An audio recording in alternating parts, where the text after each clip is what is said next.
Hello everyone, welcome on your YouTube channel math by Aakash. कैसे हैं आप सभी। हम लोग बात कर रहे हैं DSSB के एग्ज़ामों को लेते हुए। जो लोग नए हैं वो जान लें कि 2024 में जितने भी DSSB के एग्ज़ाम हुए हम लोगों ने सारे कर लिए हैं, प्लेलिस्ट भी बना ली है। तो प्लेलिस्ट आप चैनल पे जाके देख सकते हैं। ये प्लेलिस्ट बनी हुई है 2024 के जितने भी अब तक के पेपर हुए हैं, और उसके साथ ही साथ मैंने जेल वार्डर के जितने भी पेपर थे 2019 के वो करा दिए। मेट्रोन का एक पेपर था वो करा दिया, उसकी प्लेलिस्ट बना दी है, वो भी आप लोग देख सकते हैं। फिलहाल हम 2023 के पेपरों की बात कर रहे हैं और 2023 में कैसे कैसे पेपर आए थे उसके देख रहे हैं। TGT PGT के फिलहाल पेपर है मेरे पास कई सारे, इसके भी पेपर हम लोगों ने कर लिए हैं।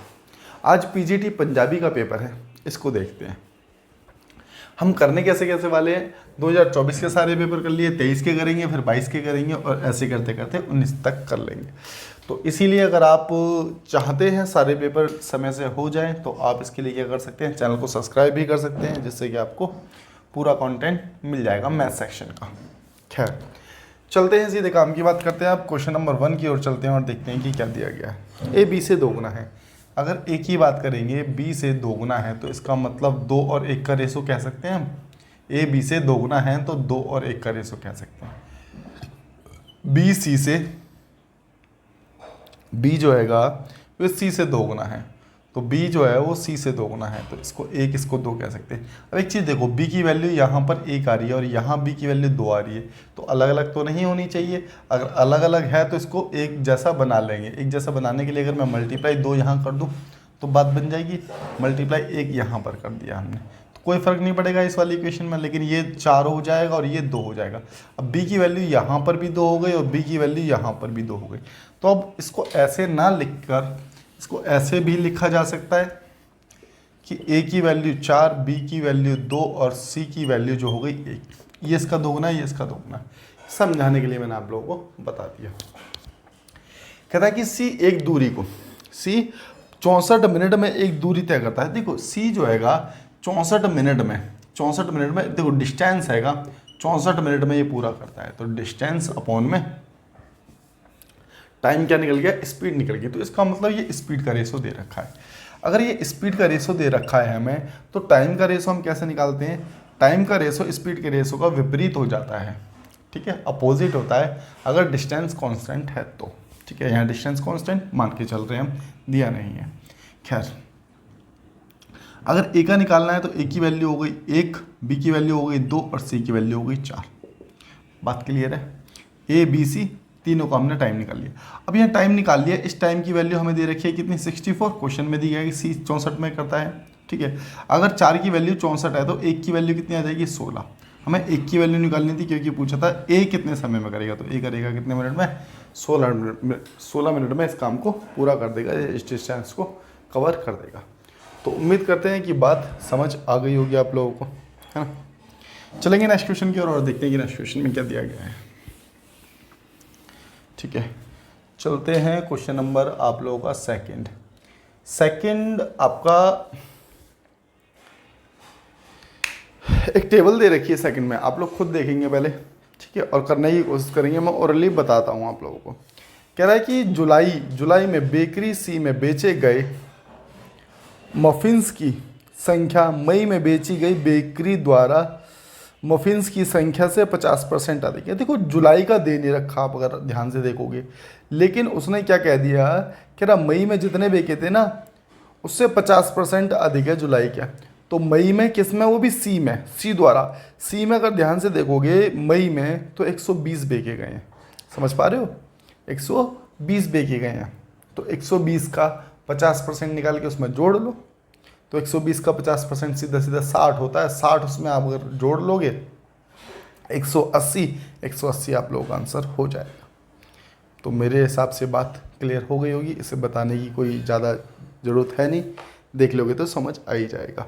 कुछ नहीं करना था, मई का देखना था और सी का देखना था। सी में 120 है और ऊपर से देखोगे मई में, तो इसका 50% बढ़ाएंगे तो जुलाई का निकल जाएगा। तो जुलाई का 180 आंसर हो जाने वाला है हमारे।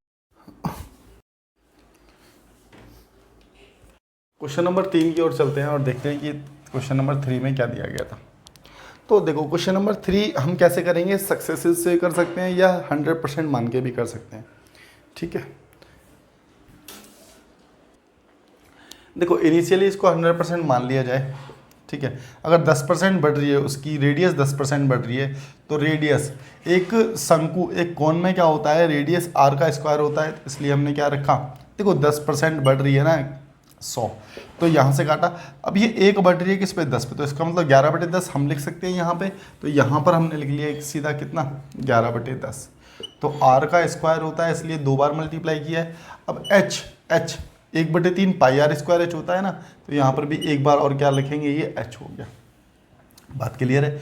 अब इसको क्या करेंगे, कैलकुलेट कर देते हैं, 2 0 से 2 0 चली गई, ये हो गया कितना, 1331, ठीक है। यहाँ 10 आ गया, ये आ गया, ठीक है, 133.1। अब देखो हमने इनिशियली कितना माना था, 100 माना था, 100 में से 133.1 माइनस करेंगे तो हमारे पास जो आ जाएगा, कितना एक्स्ट्रा आ जाएगा, 33.1। तो 33.1 की क्या हो गई है, हमारे पास वृद्धि हो गई है। तो उम्मीद करते हैं इतनी बात भी आप लोगों को क्लियर हो गई होगी, या फिर आप इसे सक्सेसिव से कर सकते थे, वैसे भी एक ही बात है, कोई दिक्कत नहीं होगी। चलते हैं नेक्स्ट क्वेश्चन की ओर और देखते हैं कि नेक्स्ट क्वेश्चन में क्या दिया गया। क्वेश्चन नंबर 4, आसान सा क्वेश्चन है वैसे तो, ठीक है, कर ही लेंगे आप लोग।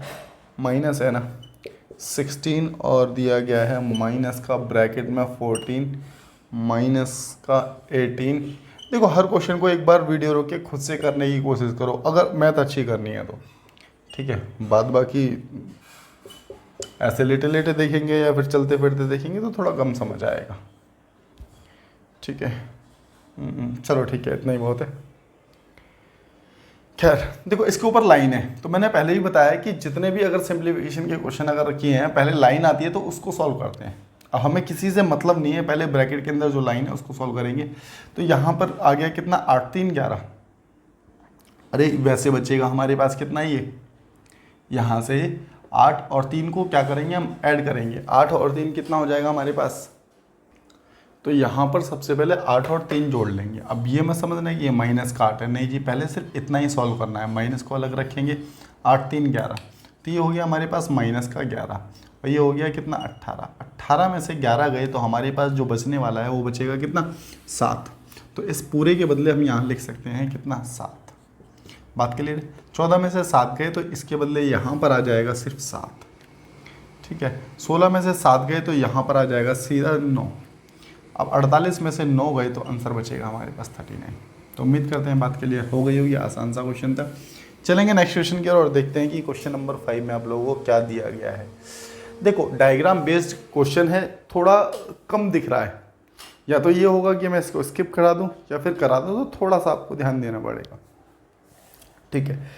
तो मैं आपको बताता हूँ, दिख रहा होगा आप लोगों को वैसे थोड़ा गुणा तो, कि ABC में किस महीने में सबसे अधिक बिक्री दर्ज की गई है। तो देखो इसको ऑप्शन से लेंगे। ऑप्शन से कैसे, अगर देखते हैं ऑप्शन ए में दे रखा है 4। बिक्री की मैं बता देता हूँ, जो लाइनिंग है ना वैसे तो रेक्टेंगल शेप में है, लेकिन इसमें नहीं दिख रहा होगा आप लोगों को। रेक्टेंगल जो बन रहा है, जो ऊपर वाली लाइनिंग चल रही है ना, उसमें रेक्टेंगल बन रहा है, वैसे जो स्टार्टिंग से ऊपर दिख रही है आपको, ठीक है। अगर मैं बात करता हूँ 2004 की, तो नीचे से देखो आप 0.4 पे जाओ। 0.4 पे पहले दिख रहा होगा 19 से, नहीं 0.4 पे अगर आप जाएंगे, 0.4 से 0.3 पर जाएंगे पहले, क्योंकि उसने कहा है ना कि सबसे अधिक बिक्री दर्ज की गई है ये। तो सबसे अधिक बिक्री आपकी किस पर दर्ज की गई है, 1 मिनट के लिए रुकना, यहाँ पर मैं ध्यान से देख लूँ क्योंकि इसमें थोड़ा कम विजुअल है ना। हाँ ठीक है। तो देखो जैसे उसने दे रखा है ना कि 4 में, तो 4 से पहले आपको देखना पड़ेगा 3 में। 3 में 16 था, 3 में 16 था, और 4 में ये पहुंच गया आपका 23। तो 23 पहुंच गया, 16 से 23 पहुंच गया, तो आप लोगों का कितना बढ़ा है, 16 से 23 तो 7000 बढ़ गया, ठीक है ना। 16 से 23 7000 बढ़ गया। इसी प्रकार से अगर आप लोग देखेंगे कि नंबर 1 की तरफ चलेंगे, तो 1 में तो आप आंकलन कर नहीं सकते, क्योंकि पहले की बिक्री चाहिए होगी, तो 1 में क्या बढ़ा है हम नहीं कह सकते, तो इसको एक तरफ रख देंगे, इसमें कोई वृद्धि नहीं हुई है। अगर 7वें महीने की अगर हम लोग बात करते हैं कि 7वें महीने में कितना बढ़ा है, तो 7 में अगर जाएंगे आप, तो 6ठे महीने का देख लो पहले, और इसमें भी ऊपर वाला है, नीचे वाला मत देखना, क्योंकि उसमें दिख नहीं रहा होगा आपको, मैं बता रहा हूँ, ठीक है। तो पहले जो हो जाएगा ये 19 है, 19 से कितना हो गया आपका, 19 से 21 हो गया, तो 2000 रुपये बढ़ गए, कोई दिक्कत नहीं है। पहले 7 बढ़े थे, अब दो बड़े हैं, दो, ठीक है ना। और चलते हैं 90 में। 90 में अगर आपको दिखेगा तो 90 में कितना बड़ा है आपका, 14 से कितना हो गया, 14 से 17, तो 14 से 17 हो गया, तो यहाँ 3000 बड़ा है। बात क्लियर है। तो इसका मतलब हमें ये पता चला है कि चौथे महीने में 7000 बड़ा है, बाद बाकी सब में कम बड़ा है। ठीक है, तो उम्मीद करता हूँ बात समझ आ गई होगी। विजुअल नहीं था फिर भी मैंने कराने की कोशिश की है। चलेंगे नेक्स्ट क्वेश्चन की ओर और देखते हैं क्वेश्चन नंबर 46। 46 में क्या दिया गया है, कह रहा है कि एक बटुआ 400 रुपये नगद में ले लो। क्या कह रहा है, 400 रुपये नगद में या फिर 100 रुपये की तत्काल देने हैंगे। ठीक है, तत्काल क्या दे रखा है, अदायगी के साथ 2 माह के बाद 320 रुपये के भुगतान पर उपलब्ध है योजना के अंतर्गत लगने वाला साधारण ब्याज। ठीक है जी, देखो कह रहा है कि 100 रुपये तो तत्काल दो, ऐसे क्वेश्चन नंबर है आपका 6। 100 रुपये तो ऐसे दे दो अभी के अभी।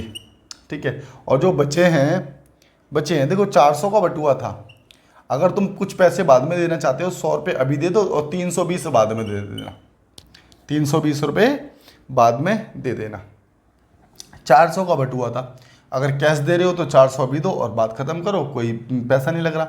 लेकिन अगर आप 100 रुपये देते हो, आप कहते हो कि 400 नहीं है, 100 अभी ले लो और 300 रुपये बाद में ले लेना, तो वो कह रहा है कि 300 नहीं फिर 320 देने पड़ेंगे आपको।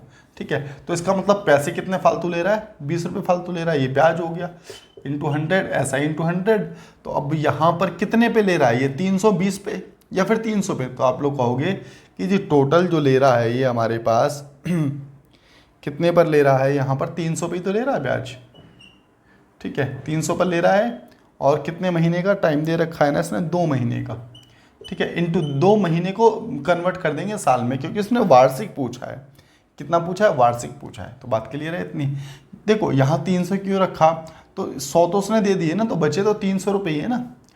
2 0 से 2 0, 3 चौक 12 और 2 दूनी 4, तो कितना हो जाएगा, 20 चौक 80, 20 चौक 20 दूनी 40 होता है ना, तो कितना आ जाएगा 40%। तो 40% क्या देना पड़ेगा इसे, रेट ऑफ इंटरेस्ट देना पड़ेगा। आर की वैल्यू हमारे पास कितनी आ गई, 40% निकल करके आ गई। तो बात क्लियर हो गई होगी। चलेंगे नेक्स्ट क्वेश्चन की ओर, क्वेश्चन नंबर 7 देखेंगे कि क्या दिया गया है। कह रहा है कि 27,36,x सतत समानुपात में है, तो x का मान ज्ञात करना है। अब देखो यहाँ पर अगर डाउट बनेगा आप लोगों को तो ये लगेगा कि सतत समानुपात क्या होता है। देखो सतत समानुपात का मतलब मैं बताता हूँ, a/b है तो b/c है। ठीक है, a/b b/c, इसे क्या कहते हैं हम, सतत समानुपात कहते हैं। अब इसके हिसाब से a की वैल्यू हमें 27 दे रखी है कि b की वैल्यू 36 दे रखी है, बराबर में b की वैल्यू जो दे रखी है हमें कितनी दे रखी है, 36, और c की वैल्यू हमें निकालनी है। यही तो हैगा। ठीक है, x का मान, तो x का मान बस निकाल दो। 9 तिया 27 हो गया, 9 तिया 27, 9 चौक 36, 3 से काटा 3 एकम 3, 3 नीचे, तो x की वैल्यू जो आ जाएगी हमारे पास वो आ गई कितनी, 48x की वैल्यू निकल करके आ गई। तो उम्मीद करते हैं बात क्लियर हो गई होगी। एक बार देख लें कि आंसर है भी ऐसा कुछ, 48 बिल्कुल ठीक है, बिल्कुल ठीक है। तो ये हो गया 47 बोले तो 7, क्वेश्चन नंबर 7। PDF में ऐसे नंबरिंग हैगी।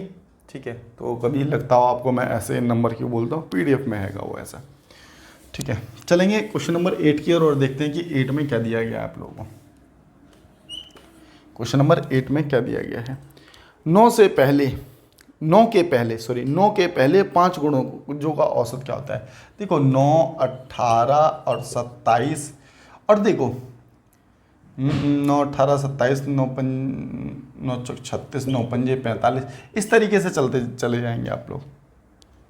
ठीक है, लेकिन ऐसे करने की ज़रूरत नहीं है, ये तो एक बहुत ही ज़्यादा वैसा तरीका हो गया। मैं आपको डायरेक्ट तरीका बताता हूँ कि कभी भी जब भी डिफरेंस सेम हो, जब भी जैसे 9, 9, 18, 9 डिफरेंस सेम है ना, और आपको एवरेज निकालनी है, तो पहले वाली संख्या और लास्ट वाली संख्या को जोड़ के 2 से डिवाइड कर देंगे तो भी एवरेज आपका वही आएगा। तो पहला हो गया 9, और कितना बोला है उसने, 5 गुणज, मतलब कि 5 ही बोला है ना। तो लास्ट संख्या क्या बनेगी हमारे पास, तो लास्ट संख्या जो बनेगी वो 45 बनेगी।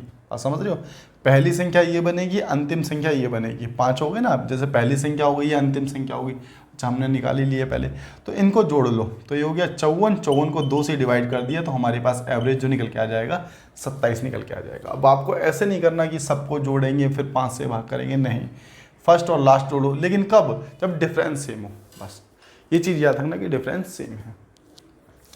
तो ये बात हो गई क्वेश्चन नंबर 8 की। हम चलेंगे 9 की ओर। अब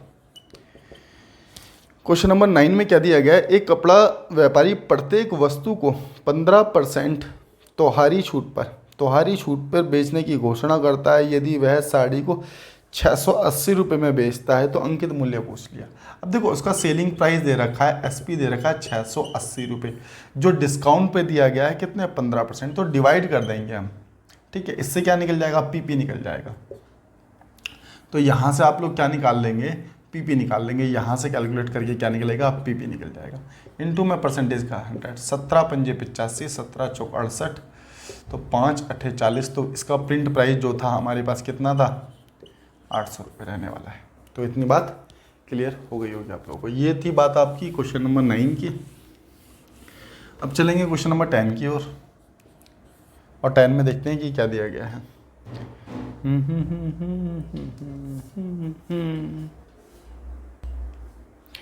कह रहा है कि 2 लाख रुपए का 2 लाख की लागत से निर्मित किसी आवासीय फ्लैट का मूल्यह्रास होता है। मूल्यह्रास का मतलब है उसका पैसा जो है, कीमत जो है उसकी डिक्रीज होती है, ये ठीक है, 5% की दर से हो रही है। तो निर्माण के 3 साल बाद इसका मूल्य कितना होगा। तो देखो 2 लाख तो अभी है ना, 2 लाख इसका अभी है, ठीक है, 10% गिर रहा है तो इसका मतलब 10/100, 0 से 0। अब ये 1 गिर रहा है किस पे, 10 पे, तो इसका मतलब हम यहाँ रखेंगे कितना, 10 गिर रहा है कितना, सॉरी 5% गिर रहा है, 5 गिर रहा है ना किस पर, 100 पर, ठीक है। तो अब देखो अब कैसे कर सकते हैं, तो 5 से काटा 1/20, 1/20। अब 1 गिर रहा है किस पे, 20 पर, तो इसका मतलब यहाँ पर रखेंगे कितना, 19/20, 19/20, ठीक है। और आप क्या कर सकते हैं, 19/20, 19/20, इसको सही से लिख देता हूँ मैं थोड़ा सा, ये हो गया 19/20 इंटू में 19/20, ठीक है। बस इसको कैलकुलेट कर लेंगे, कैलकुलेट करने के बाद यू विल गेट आंसर। तो उम्मीद करता हूँ अपने आप कर लोगे, कर दें क्या, 3 0 से 3 0 हटा दो, ठीक है, 2 दूनी, अब कर लेना इसको, जो भी कैलकुलेशन होगी कैलकुलेट करके आप लोगों का आंसर आ जाने वाला है, कुछ है ही नहीं अब इसमें। चलेंगे क्वेश्चन नंबर 11 की, और 10 कर लिया ना हमने, ठीक है। अब देखेंगे 11 में क्या दिया गया है आपका, ए बी दे रखा है, जैसे 11 में दे रखा है A/B, A/B आप लोगों को कितना दे रखा है, 1/7, 1/7, और इसका रेशो जो दे रखा है B का रेशो, और यहाँ पर दे दिया आपको BC का कितना दे दिया, 1/9, और ये दे दिया 1/3 B और C। अब मेरी बात को ज़रा ध्यान से समझना, फिर से वही हो गया जैसा फर्स्ट क्वेश्चन किया था ना, फर्स्ट या सेकंड क्वेश्चन हमने किया था इसको, ठीक है। तो सबसे पहले तो क्या करेंगे, नीचे वाली संख्या हटा दो। नीचे वाली संख्या के लिए यहाँ एलसीएम 7 ले लें, यहाँ एलसीएम 7 ले लें, तो ये संख्या नीचे की हट गई। देखो 7 से 7 कैंसिल आउट हो गया, तो इसका मतलब ये यहाँ से हटा, ये यहाँ से हटा, और ये यहाँ से हटा, तो ए ऊपर वाले की AB की वैल्यू इतनी आ गई। नीचे का निकालना है तो एलसीएम कितना आ जाएगा, 9 आ जाएगा, 9 से मल्टीप्लाई कर दो दोनों तरफ, तो नीचे की वैल्यू भी हट जाएगी। ये 1 आ गया और ये आ गया कितना, 3 3 9, ये बना 3। इतनी बात तो क्लियर हो गया आप लोगों को। नीचे की संख्या हटा दी हमने, डिनोमिनेटर हटा दिया, कोई फर्क नहीं पड़ता। आप लोग भी ऐसे हटा सकते हैं, जैसे कि क्वेश्चन है आसान लगेगा आपको। अब ए की वैल्यू 1 दे रखी है, बी की वैल्यू 2 दे रखी है, बी की वैल्यू 1 दे रखी है। अब यहाँ पर भी वही दिक्कत हो रही है कि बी यहाँ पर जो है वो 2 दे रहा है, बी यहाँ पर जो है वो 1 दे रहा है, ठीक है। तो दोनों को हम एक ही बना लेते हैं, ठीक है। मतलब कि यहाँ 2 से अगर मल्टीप्लाई कर दें तो ये 2 बन जाएगा, तो पूरी इक्वेशन के साथ होगी। तो 2 एकम 2 यहाँ पर लिख लेते हैं, और 2 तिया 6 यहाँ पर लिख लेते हैं, ये हो गया बस। ऊपर तो कुछ मल्टीप्लाई, अब देखो बी की वैल्यू यहाँ पर भी 2 हो गई, यहाँ पर भी 2 हो गई, कोई दिक्कत नहीं है।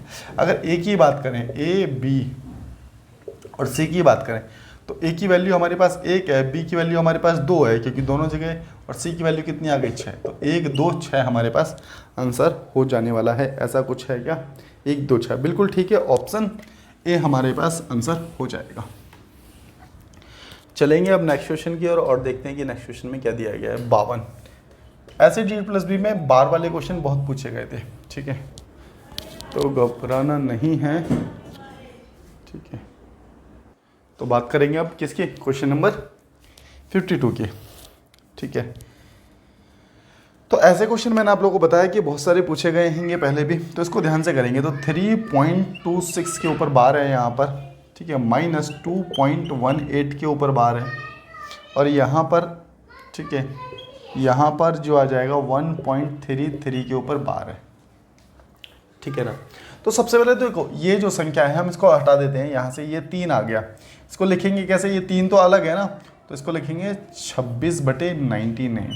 मैंने आपको पहले भी बताया है, जैसे 26 है ना, तो 26 को मैं एक बार फिर बताता हूँ। जैसे 26 है ना, इसको बार हटाने के लिए हमें क्या करना पड़ेगा, जैसे 2 संख्याओं के ऊपर बार है तो नीचे 2 9 आएंगे, 2 बार 9 लिखेंगे। जितनी संख्याओं के ऊपर बार होता है उतने ही 9 आते हैं।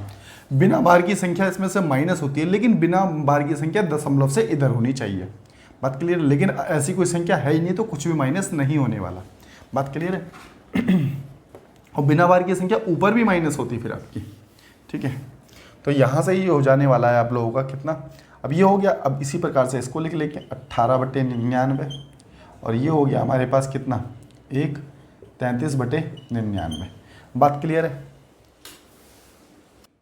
मुझे ऐड ही तो करना है, तो 3 2 1, इसको एक तरफ ले ले हम, 3 और 1 4 हो गया, 4 में से 2 गया तो 2 बचा हमारे पास। और ये जो बिना इसकी जो संख्या है उसको अलग से लिख लेते हैं। 99 माइनस का था ये 18/99, प्लस का था 33/99। क्या बात सही है? अगर ऐसा सही है तो नीचे वाली संख्या का एलसीएम लिया तो हमारे पास 99 ही आया, ऊपर आया 26 माइनस 18, और ऊपर आ गया हमारे पास 33। ठीक है ना। इन दोनों संख्या को जोड़ लेंगे, 18 इसमें से घटा देंगे। ठीक है ना। तो ऐसा कर लेते हैं हम, हमारे पास बचेगा कितना, 33 और 26 को ऐड कर लिया जाए, 29 तो ये हो गया हमारे पास, है ना। 29 और 30 कितना हो गया, 30 दूनी 60, एक 59 हो गया, है ना। तो ऊपर वाला जो बनेगा हमारे पास 59 बनेगा, 59 बनेगा। इसमें से माइनस कर दिया हमने 18 इसमें से माइनस और होगा अभी, और अपॉन का तो 99 ही रहने वाला है। तो ऊपर की जो वैल्यू आ जाएगी हमारे पास वो आ जाएगी कितनी, 1 और 4, 4 1 आ गया, है ना। 4 अपॉन में 99, 4 अपॉन में 99 आ गया। तो इतनी बात तो आप लोगों को मेरे हिसाब से क्लियर हो गई होगी। मुझे लगता है कि मैंने कहीं कैलकुलेशन मिस्टेक कर दी है शायद, ये माफ़ी चाहूँगा। ये यहाँ पर 14 ही है। ठीक है, तो यहाँ भी 14 करो, यहाँ भी 14 करो, स्टार्टिंग से ही गलत हो गया है। यहाँ भी 14 कर लो आप लोग। ठीक है, तो कुछ नहीं होगा। अब यहाँ पर भी क्या हो जाएगा आपके पास, ये 45 बनेगा। अब इसको अगर 14 लिखेंगे ना तो कैलकुलेट करेंगे तो 45 बचेगा। तो 45 अपॉन में 99 हम लोगों के पास आ गया, और 2 वैल्यू अलग से है प्लस की। तो हम क्या लिख सकते हैं, अब इसको पूरे को हम इसको हटाया हमने, हम इसको लिखेंगे कितना, 2 सही, या फिर प्लस में कर सकते हैं कितना, 45 अपॉन में कितना, 99। तो इसकी मल्टीप्लाई इससे होती है, ऊपर वाली संख्या प्लस हो जाती है। तो ये हो गया 198 में प्लस कर दिया हमने कितना, 45, तो ऊपर हो गया 243/99। तो ये हो गया हमारे पास 243/99। ठीक है ना, 243/99। बस ऑप्शन इसी प्रकार से दे रखे थे। अगर ऐसे भी नहीं देता तो आपको ऐसे लिखना पड़ता है ये। ठीक है ना, ये भी ऑप्शन में मिल सकता था। खैर, तो उम्मीद करते हैं इतनी बात आप लोगों को क्लियर हो गई होगी। तो ये था क्वेश्चन नंबर 52, और मैंने बताया DTB में ऐसे क्वेश्चन बहुत पूछे गए हैं जो बार वाले थे। ठीक है, चलेंगे। PYQ का यही फ़ायदा है कि आप सारी प्रैक्टिस सही से कर सकते हैं, और बिना PYQ के तो मुझे लगता नहीं है कि पेपर आप लोग सही से दे पाएंगे। खैर, क्वेश्चन नंबर 13, UV&W एक काम को 15, 30 और 45 दिन में करते हैं। UV&W 15, 30 और 45 दिन में, 45 दिन में पूरा कर पाएंगे। U को V और W द्वारा वैकल्पिक दिनों में सहायता प्रदान की जाती है। देखो, इसका मतलब ये हो गया कि ये क्या कह रहे हैं कि भाई एक दिन V आएगा काम पर, एक दिन आएगा W, और मदद करेंगे किसकी, U की। इससे पहले हम एलसीएम ले लेते हैं। एलसीएम हो गया 90, 15 6 90, 30 3 90 और 45 दूनी 90। हमने इनकी एफिशिएंसी निकाल दी।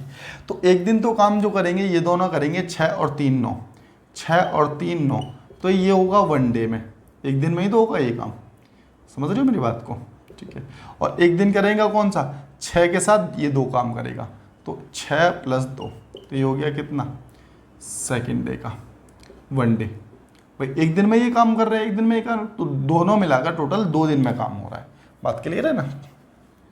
तो यहाँ पर 6 3 9 हो गया और यहाँ हो गया 6 2 8, तो 9 और 8 को अगर जोड़ेंगे हम, इन दोनों को जोड़ेंगे तो 17 बन रहा है। ठीक है ना? अब 17 से इसको डिवाइड कर लो, बस कुछ नहीं करना 17 से, तो 17 पंजे 85 जा रहा है हमारे पास। इसकी मल्टीप्लाई 2 से करेंगे, क्यों, हमने तो एक माना है ना, 2 दिन में 17 भाग हो रहा था, तो इसका मतलब ये हो गया हमारे पास कितना, 1 मिनट, ये 5 जाएगा ना, 17 पंजे 85, तो ये 10 दिन तो हमारे यहाँ निकल करके आ गए कि 10 डेज में काम हो गया कितना, 85 भाग काम हो गया। तो 90 में से माइनस कर दिया हमने 17 पंजे 85, 17 पंजे 85, समझ पा रहे हो ना कैसे कर रहे हैं माइनस, 5 बार काटेगा, उससे ज़्यादा जाएगा नहीं, तो बचेगा अब कितना, 5 भाग काम बचेगा। लेकिन इसको करने के लिए कौन आएंगे, 6 और 3 9, ये काम करने के लिए आएंगे, लेकिन इतना तो काम भी नहीं है, तो बट्टे में लिख देंगे, तो 10 सही 5/9 दिन में आपका काम पूरा हो जाएगा। कुछ गलती कर दी क्या हमने? 10 सही 5/9, बिल्कुल ठीक किया है हम लोगों ने, बिल्कुल ठीक किया, 10 सही 5/9 दिनों में। और मैं आप लोगों को ये भी बता दूं कि ऑप्शन में ये आंसर था ही नहीं, इसका मतलब ऑप्शन इसके गलत थे। समझ रहे हो मेरी बात को? तो आप लोग यहाँ से ये चीज़ भी जान सकते हो कि कैसे क्वेश्चन में ऑप्शन भी आपको गलत मिल जाएंगे, जो आपको देखने को ही नहीं मिलेगा। बात क्लियर है? आंसर जो आपका दे रखा है वो 10 सही 5/9 ही आएगा। तो चलेंगे क्वेश्चन नंबर आपका, अब देखेंगे कौन सा, क्वेश्चन नंबर 14 देखेंगे। ठीक है, तो जब पेपर करेंगे आप, तो उसमें ज़्यादा ये नहीं होना कि भाई हमने एक बार कर लिया, 2 बार कर लिया कि आंसर कैसे नहीं आ रहा, आसान सा क्वेश्चन है, हमें तो आता था। नहीं जी, लड़ना नहीं है, जो ना हो सके हमसे पूर्ण काम उनको करते हैं हम प्रणाम। बात क्लियर है ना? पी किसी काम को करता है 12 दिन में, क्यू करता है 16 दिन में। ठीक है, और 3 दिन तक दोनों एक साथ कार्य करते हैं, तो एलसीएम लिया, टोटल वर्क आ गया हमारे पास 48, 12 चौक 48, 16 3 48, तो दोनों मिलकर अगर 3 दिन तक काम करते हैं तो 21 भाग तो काम हो गया। तो इसमें से 48 में से 21 को घटा दिया जाए अगर, तो बचेगा 7 और बचेगा कितना, 2। बात क्लियर है? अब क्या होता है, तो उसके बाद हाँ, कह रहे कि कितना काम शेष रह जाएगा, तो देखो 27 रह गया ना, किस पे, 48 पे, बस, तो 27/48 आ गया। 3 नियम 27, 3 एकम 3, अभी कितना, 9 3 27 हो गया ना, 9 3 27, किस ऑप्शन में कैसे दिया है, हाँ ठीक है, 9 3 27, 9 से तो नहीं जा रहा, 3 नियम 27 हो गया, 3 एकम 3, 3 6 18, तो 9/16 आप लोगों का आंसर हो जाने वाला है। तो ये हो गया क्वेश्चन नंबर 14, 9/16 आपका आंसर हो जाएगा। तो चलेंगे अब 15 की ओर और देखते हैं कि 15 में क्या दे रखा है आपको, है ना। एक आदमी का मासिक वेतन है 32,000 रुपये, 40,000 रुपये तक बढ़ जाता है। ठीक है, कितने % की वृद्धि होगी? मैं नहीं कराऊंगा इतना आसान क्वेश्चन, चलो करा ही देता हूँ। क्वेश्चन नंबर 50 बोले तो 15। ठीक है, तो देखो 32,000 से कितना हो गया, 32,000 से ये हो गया कितना, 40,000। ठीक है, कितना बढ़ा, 8,000 बढ़ेगा, और किस पर बढ़ेगा, 32,000 पर बढ़ेगा। ठीक है, पहले वाले पे ही बढ़ता है, तो 3 0 से 3 0 काट दी, 8 चौक 32, 4 से काटेंगे तो आपका 25% आ जाएगा उत्तर। ठीक है, तो चलेंगे क्वेश्चन नंबर अब 16 की ओर और देखते हैं कि 16 में क्या दिया गया है। 16 में क्या दिया गया है, देखो 16 को करने का तरीका ही बताऊंगा कि आप लोग देखेंगे ऑप्शन और एकदम से आंसर बता देंगे। हो सकता है कईयों को पता हो, जिसको नहीं पता वो ध्यान से देखना। देखो होता क्या है, जैसे मैंने 100 रुपये मान के चली, एक कीमत मान ली 100 रुपये, उस पर डिस्काउंट मिलता है 15% का और 5% का डिस्काउंट मिलता है। ठीक है, 15 5 20% का ही डिस्काउंट हो गया अगर इसको जोड़ेंगे तो।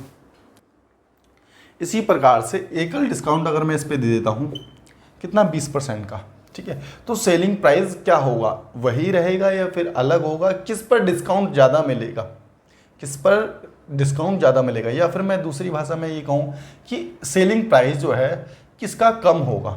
बात समझ रहे हो? तो एक चीज़ समझना, इसको ना ऐसे कर लेते हैं, एक को ना मानते हैं 20%, इसको 20%, कैलकुलेशन आसान ना हो जाएगी, समझ तो आप जाओगे।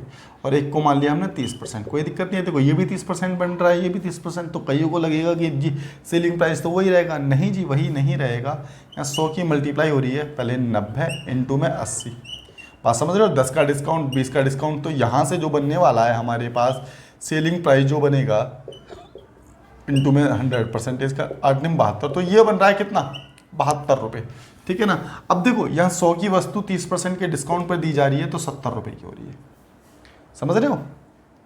तो इसका मतलब अगर अलग अलग परसेंटेज दी जाएगी तो सेलिंग प्राइस क्या हो जाता है? सेलिंग प्राइस बढ़ जाता है। और अगर एकल डिस्काउंट दे दिया जाएगा तो सेलिंग प्राइस क्या हो जाता है? कम हो जाता है। बस उसी पर आधारित ये क्वेश्चन था, इसलिए मैंने आपको ये चीज़ बताई। अब देखो एकल डिस्काउंट देख लो, 12, 8, 20, 2 क्रमागत 15, 20 हो रहा है, 20% की छूट। सेलिंग प्राइस पूछा है उसने कि विक्रय मूल्य न्यूनतम किस में होगा, तो सीधा बता सकते हो ऑप्शन कौन सा? 3, बोले तो डी में। बात क्लियर है? तो मेरे हिसाब से उम्मीद करता हूँ बात समझ आ गई होगी। चलेंगे क्वेश्चन नंबर आपका देखते हैं। स्वामी क्रय मूल्य पर नमक बिकता है, 25% का लाभ करने के लिए वजन का उपयोग, कितने वजन का उपयोग करता है? देखो क्या कह रहा है कि 25% का लाभ चाहिए उसे, और कहता है कि रेट टू रेट दे रहा हूँ मैं, लेकिन करता क्या है वो? कम वजन देता है। तो कह रहा है कि कितना कम देता है, ठीक है। तो आप कैसे करेंगे? 25% का तो इसे प्रॉफिट चाहिए था, 25% का प्रॉफिट चाहिए था। अब 1000 पे चाहिए था, 1000 बदले तो 1000 ग्राम, है ना।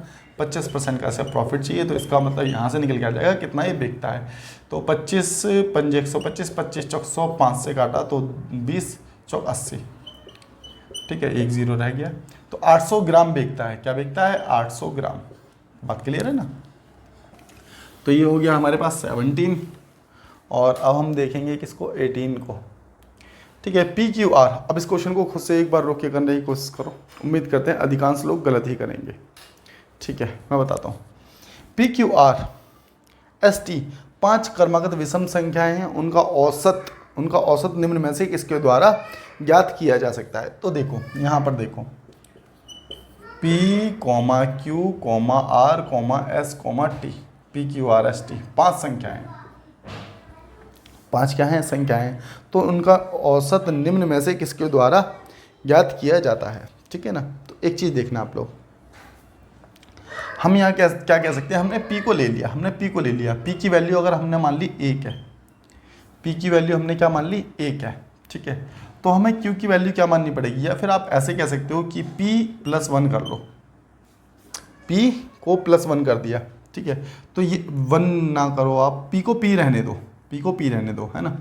और अगर आप Q की बात करेंगे तो Q प्लस, इस Q के बदले हम ये रख सकते हैं क्या यहाँ पर? P प्लस कितना? 2, और इस R के बदले हम क्या रख देंगे यहाँ पर? R के बदले हमने रख दिया P प्लस कितना? 4, और यहाँ पर S के बदले कितना? 1 2 3 4, ये मैं यहीं लिख देता हूँ वैसे। P प्लस S के बदले रखेंगे हम कितना? 4 2 6, ठीक है। और इसके बदले रखेंगे P प्लस कितना हो जाएगा? 1 2 3 4, तो 5 हो गई है ना संख्या।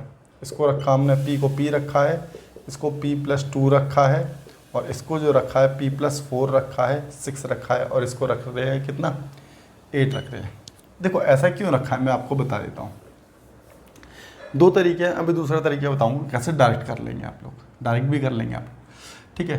तो एक चीज़ देखना आप लोग, इसको P माना, इसको P प्लस, देखो ये संख्या 1 हो गई ना, P को 1 माना है, तो P+2, इसको मान लिया हमने 3, ठीक है, इसको मान लिया हमने 5, तो 1 3 5 7 और कितना? 9 हो रहा है ना। तो 1 3 5 7 9, तो हमारे पास ऑड नंबर ही तो आ गए, विषम संख्या ही तो आ गई, इसलिए हमने P को 1 मान लिया, तो बाद बाकी इस तरीके से कर लिया। बात क्लियर है ना। अगर इसको मैं लिखूँगा तो मैं इस फॉर्म में लिखूँगा 5P प्लस कितना? 25 होगा 5P, तो 8 6 14, 14 और 4 20, तो इसको जोड़ रहे हैं। देखो 8 6 14, 14 4 20, 20 और 2 22 कैसे हो रहा है? 8 6 14 हो गया, 14 14 4 18, तो 20 हो रहा है। हाँ 20 हो रहा है ना। 20 अपॉन में कितना? एवरेज कैसे निकालते हैं? संख्याओं का योग अपॉन में नंबर ऑफ टर्म्स कितने थे, 5 थे ना, टोटल संख्या 5 थी, बस इसमें से 5 कॉमन ले लिया, तो 5 कॉमन ले लिया तो p प्लस 5 चौक 20 बचा, अपॉन में कितना 5, ठीक है। इस 5 से 5 कैंसिल आउट हो गया और हमारे पास क्या बचा, p प्लस 4 हमारा आंसर आ गया। बात क्लियर है। तो ये तो हो गया एक, तुम सिस्टमेटिक तरीके से करोगे। अब क्वेश्चन चलेंगे क्वेश्चन नंबर 19 की ओर और देखते हैं कि 19 में आप लोगों को क्या दिया गया है। कह रहा है 5, 6 और 10 सेंटीमीटर विमाओं वाले एक घनाभ का पृष्ठ क्षेत्रफल कितना है। तो पृष्ठ क्षेत्रफल आपका मतलब क्या हो गया, टोटल सरफेस एरिया ही होगा, ठीक है। तो टोटल सरफेस एरिया कैसे निकालते हैं, 2LB plus BH plus HL, ठीक है ना। देखो अगर वक्र पृष्ठ बोलता तब निकालेंगे CS से, ठीक है। यहाँ से तो क्या निकलेगा, TS से निकलेगा। तो अब क्या करेंगे, 2LB की वैल्यू हमारे पास 6 पंजे 30, 5 और 6 की मल्टीप्लाई की है, कुछ भी नहीं किया। 6 और 10 की मल्टीप्लाई करेंगे तो 60 आ जाएगा, और 10 और 5 की मल्टीप्लाई करेंगे तो 50 आ जाएगा। तो कितना, 90 और 50 कितना होता है, 90 और 50 140, मतलब कि 280 कैलकुलेट करेंगे तो आप लोग। ये हो गया आपका 19। चलते हैं 20 की ओर और देखते हैं लास्ट क्वेश्चन क्या दिया गया था। लास्ट क्वेश्चन क्या दिया गया है, हाँ तो देखो 60 सही क्वेश्चन है, ये चैप्टर रेस से है। ये दूसरा क्वेश्चन है जो आया, इससे पहले पेपर किया था उसमें भी एक रेस का क्वेश्चन था। 8 मिनट में 1 किलोमीटर की दौड़ पूरी कर लेता है, ठीक है, जबकि B समान दूरी को 12 मिनट में तय करता है। तो A और B के बीच की दूरी बतानी है, ठीक है। एक चीज़ देखो, हमने कहा A जो है वो 8 मिनट में अपनी दौड़ पूरी कर लेता है, तो इसका मतलब हमने कह दिया कि ये A ना अपने गंतव्य पर पहुंच गया। गंतव्य का मतलब अपनी डेस्टिनेशन पर पहुंच गया, ठीक है। तो 1000 चला होगा, 1000 मीटर चला होगा, बात तो सही है। कितने मिनट में, 8 मिनट में चला होगा। तो 8 मिनट में इसने अपनी दूरी जो थी वो पूरी कर ली, हमने ऐसे मान लिया। अगर 1000 मीटर की दूरी ही ये 12 मिनट में तय करता, ठीक है, 12 मिनट में तय करता है, लेकिन हमने क्या किया, हमने इसको ऐसा कहा कि एक काम करो भाई तुम, अगर इसे भी हम 8 मिनट तक भगा देते हैं, इसे भी 8 मिनट तक चला देते हैं, तो इसके लिए हमें क्या करना पड़ेगा, इसकी स्पीड निकालनी पड़ेगी। तो स्पीड कैसे निकालेंगे, डिस्टेंस अपॉन में टाइम, ठीक है, डिस्टेंस अपॉन में टाइम, स्पीड निकल जाएगी ना। तो स्पीड की मल्टीप्लाई 8 से कर देंगे तो हमें पता चल जाएगा कितनी दूरी तय करेगा। तो 4 दूनी 8, 4 3 12, तो ये हो गया हमारे पास कितना, 2000/3, 2000/3। बात क्लियर है ना। तो यहाँ तक हमारे पास ये हमने क्या निकाल दिया, डिस्टेंस निकाल लिया, जो किसने पूरा किया था, जो A ने पूरा किया था। बात समझ रहे हो। हम जनरली करते क्या है, मैं आपको बता देता हूँ कि जो B ने जितनी दूरी तय, B ने जितने समय चलाया ना, उतना समय A को चला देते हैं, ठीक है ना। वही हमने यहाँ पर किया है। तो इसमें से हम क्या करेंगे, 1000 माइनस कर देंगे, तो ये होगा 3000, इसकी मल्टीप्लाई इससे करेंगे, ऊपर वाला माइनस कर देंगे, तो ये आ जाएगा कितना, 1000/3। ये क्या गया, डिफरेंस आ गया किसके, A और B के डिस्टेंस का। बस तो यही आप लोगों का आंसर आ जाने वाला है। एक बार ऑप्शन में देख लेते हैं, तो इसी प्रकार से दिया हुआ है। तो ये हो जाएगा कितना, 333 सही 1/3। बस यही आप लोगों का कंप्लीट हो गया। तो चलिए मिलते हैं नेक्स्ट क्लास में, तब तक के लिए tata bye bye and take care of you.